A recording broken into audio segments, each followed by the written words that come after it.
So far, safe pa naman kami, ma'am. Pero lately lang, itong nagligad adlaw, kay daw sunod-sunod ang missile. So, may tension na kami, hadlock na. Lalo na, ma'am, nag-aobra ako sa salon. So, Opo.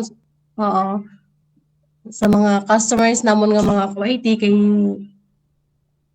sa isa sila nag-open up sa amon sa about nagkakatabo kay actually ma'am hindi na kaayo nagaano ang siren sa amon diri ba biskan may mga everyday nga mga missiles interception kag drones hindi na nila ginapa-active ang siren kay naga-cautious ang panic sa mga tao. So everyday kami ano gyapon gina-attack sang Iran Mm. sang missiles kag drones ma'am.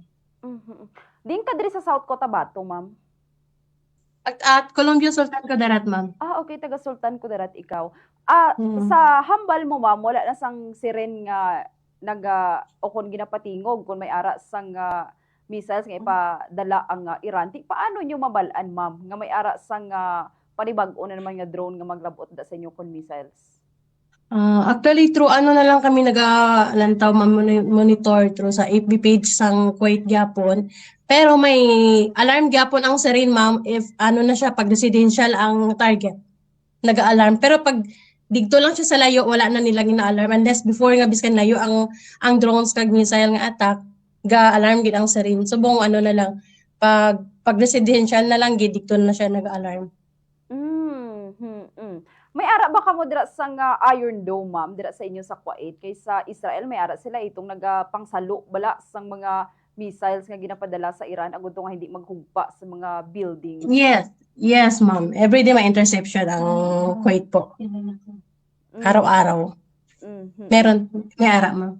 May ara ba kamo sa notification nga ga-receive sa cellphone nyo, ma'am? Kay sa iban abi na sa Qatar, para sa Qatar, sa Israel, kung may ara sa nga panibag-o, ma'am, nga missiles, nag-notify sa ilang mga cellphones, kung may ara sang panibag-o na naman. May ara, masalim mo. Oo, may ara, ma'am. Super sa akong wala pa ko may na-receive sa ila, may ara. Depende na wala pa ko na-update ang Salim apps ko, ma'am. May mga application sa Hill apps. Pero sa iban, ma'am, may ara notification, nag-notify. Kamusta dira ang sitwasyon karon, ma'am, subong nga adlaw pila ka missiles ang ginpadala sang Iran dira sa Kuwait po? Subong, ma'am, kay kung layo wala pa kami nabatian sa buong adlaw, ma'am. Kung ikumpara mo, ma'am, yes po, go ahead po. Pero aside kahapon abi ma'am may mga news na abi nga possible nga madulaan kami kuryente kay daw naigo ang oil namon diri sang Kuwait. Daw gas oil. Opo. So nag-short kami sa tubig kag kuryente. So tani nga magapan pa kay nag-leak ang gas oil sang Kuwait. Kung amo na ang scenario, ma'am, no, may mga missiles nga ipadala ang Iran, nagabalos ba ang government sang Kuwait, ma'am? Yes, ma'am. Gabalo sila, ma'am. For interception lang, ma'am. Pero hindi ko sure kung nagabalos sila pa balik dito sa ila, ma'am. Wala. Kamusta dira ang scenario sa inyo, ma'am? Ang mga balaklon, nagamahal ba? O may changes ba dira sa mga presyo sang balaklon dira sa Kuwait, ma'am? Limited lang ang ma'am ba so far ang mga sa gulay. Opo. Hindi siya parehas nga every 2 days before nga fresh subong hindi na daw once a week na lang. Sa karni may may nagtaas ang sa mga karni kag isda, ma'am. Paano ka mo makagwa dira, ma'am? Open ba gihapon ang mga market ninyo? Kung magpamakal ka mo, mag-grocery po, open po ba? Okay pa, ma'am. Okay. Open pa kami, ma'am. May mga tao kung ilaragway mo subong, ma'am, ang sitwasyon dira sa dalanon sa Kuwait, ma'am, may ara ba gihapon sang nagapanglakaton, may naga-bike o kung ano man ang senaryo, ma'am, damo ba nagagawas dira sa inyo? Oo, man kay Ramadan subong sumos gid-kagawas ang mga tao kung hapon kay mamakal sang kinahanglan, mga needs nila. May ara pa man pero hindi na gid kayo, ma'am. Actually sa mga business diri, ma'am, wala na gid balda gid. Nagbaba gid tanan, wala gid sang customers. Mhm.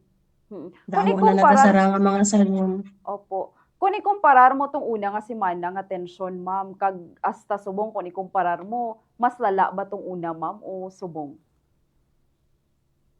Subong siguro ma'am kay nag-a-attack sila sa residential labi ba? Residential ila ginapang tira, ma'am. Opo ma'am kay last day atong residential is sa Manggap. Medyo lapit-lapit lang siya sa amon so atong building ato ma'am may ang sa third floor yata salon ang natamaan. So ang mga salon siguro ma'am sa aid base mag-close. Hmm. Hindi pwede sa mga wala na gatherings, wala na mo na nga matabo. Mhm. May ara ba kamo bomb Mm. shelter dira, ma'am? If in case nga maipadalang nga missiles, may taguan ba kamo nga safety po? May ara man ma'am, pero wala pa nila gi-open sa Subong. Ti kung mag-amo na ang senaryo, ma'am, pag maipadala nga missiles ang Iran kag magtupa siya, ma'am, no, sa mga residential nga building, ma'am, ano ang sitwasyon sang mga pumuluyo dira sa Kuwait? Kay ti may mga debris nga lapta bala kag possible nga makaigo siya sa mga tawo, ma'am. Paano ang inyong nga safety dira?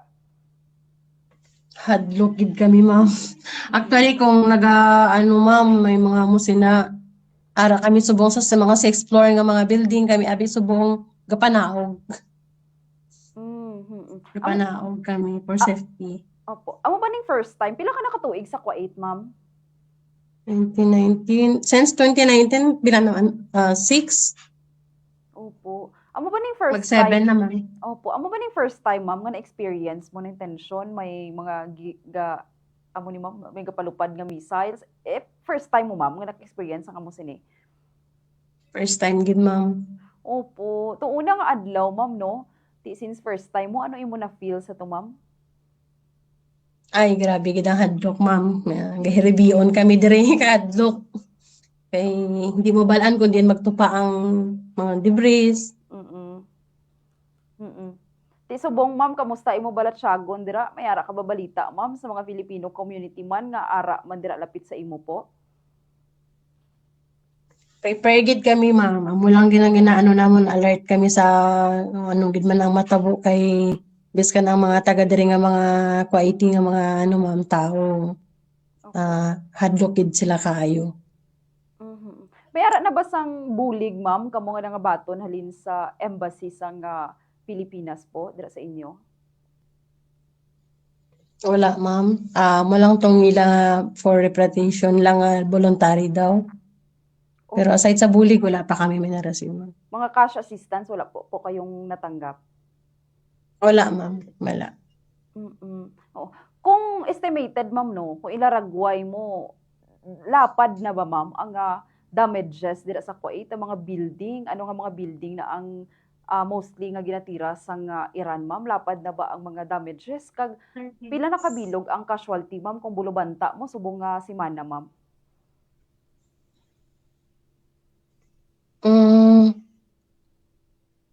Ano abi ma'am ba, ang target gid nila is like bangko para sa tong bangko ma'am. Then Opo. aring oil ano namon oil tanks. Mm. Tapos airport, then atong building nga residential. Though ano mo gid siyang hindi gid siya safety ma'am kay nga man paano kung madulaan na kami diri sang tubig ma'am kag ano kay nag-short na kami sa tubig kag sa kuryente ba. By area lang. Mhm. Ang Kuwaiti government, Then opo, sige, go ahead po.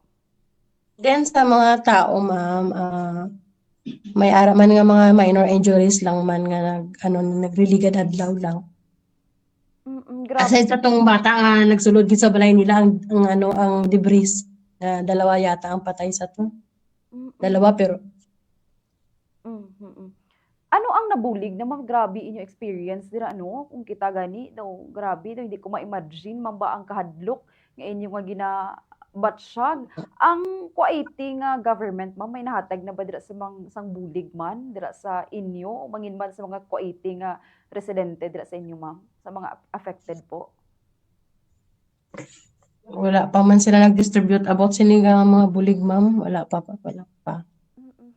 Paano inyo inyo resources, ma'am, padayon ba sa gihapon imo trabaho po dira sa Kuwait? Apisar pa man may mga nagasurulod na nga mga missile salin sa Iran.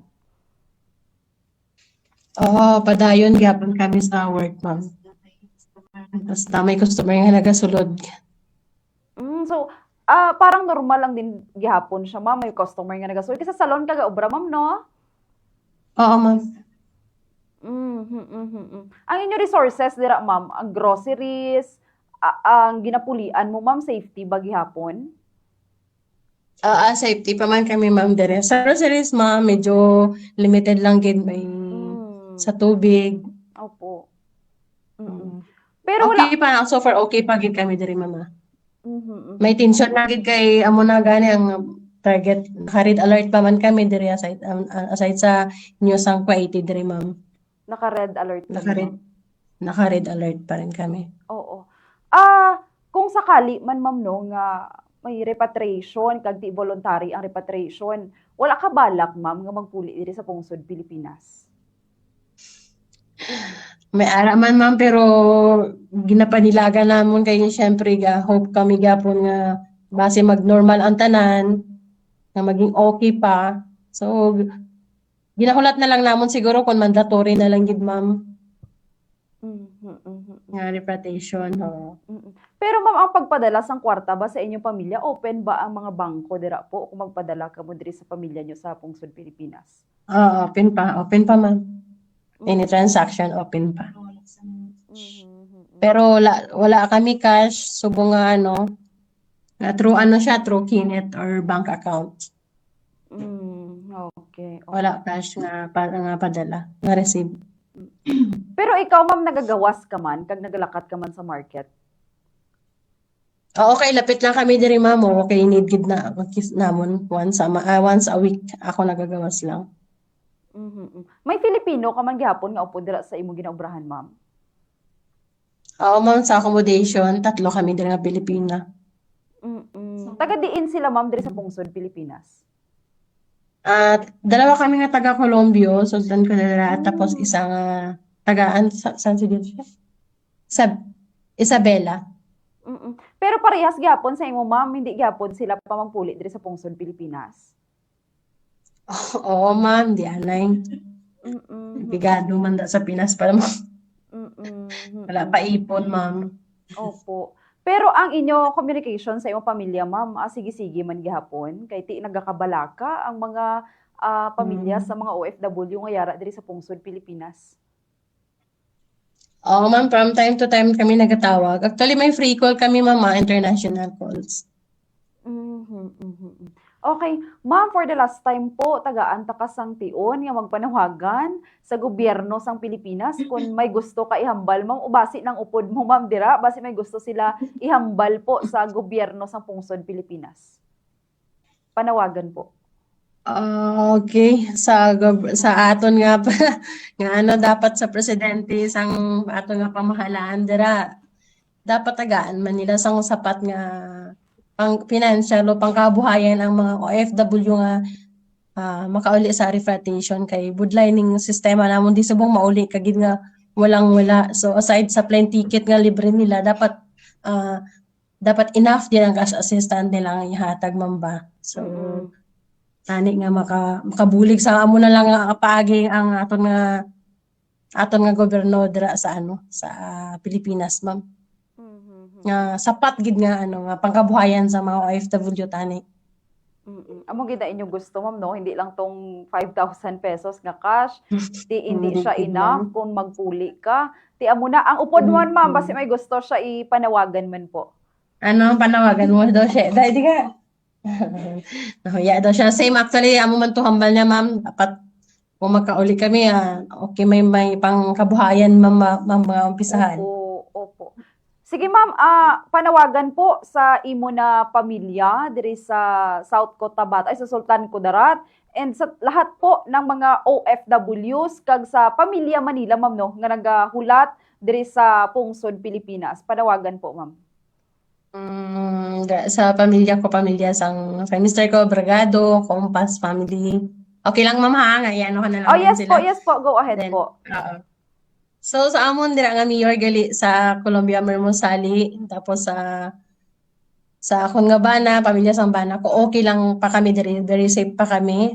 Then kasi na sa mga kaparehas ko kapwa OFW nga ano ha, pray lang gid kita nga dapat maano ni matapos na ning gulo.